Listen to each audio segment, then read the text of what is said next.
C'était l'annonce que tous les Français attendaient hier soir à 20 h lorsqu'ils ont mis le journal de TF1, présenté par Gilles Boulot.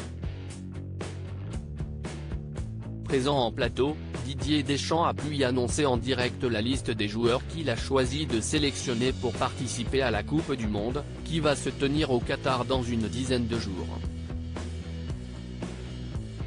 Le sélectionneur pouvait prendre jusqu'à 26 joueurs cette année, mais il a décidé d'en prendre 25.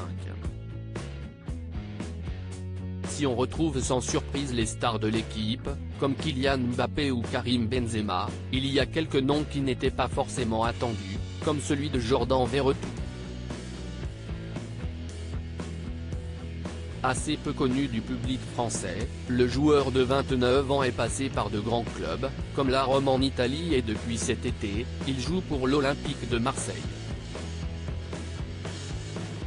Aux côtés de Matteo Guendouzi, également appelé chez les Bleus, le joueur formé à Nantes a réussi un beau début et il a été récompensé hier par Didier Deschamps, qui a décidé de l'appeler pour faire partie de son groupe. Si d'autres joueurs sont restés sur le carreau, à l'image de Jonathan Klaus, le milieu de terrain est donc dans la liste et pour Daniel Riolo, si ce n'est pas une énorme surprise, il s'agit malgré tout d'un choix un peu surprenant.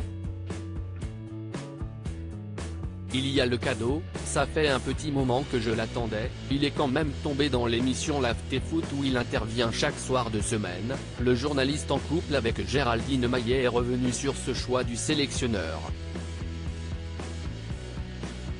Il y a le cadeau, ça fait un petit moment que je l'attendais, il est quand même tombé. Jordan Verretou est dans la liste, démarre Daniel Riolo, avant de lâcher une information assez surprenante, si est normal, il a changé d'âge il n'y a pas très longtemps, pour aller dans l'écurie de Vadim Vassiliev dont l'employé est Bachir Nehar, qui occupe le poste d'intendant au sein de l'équipe de France, mais nous n'avons rien dit, surtout aucun sous-entendu dans mes propos, aucun. Mais tout de même merci Jordan Verretou d'être là.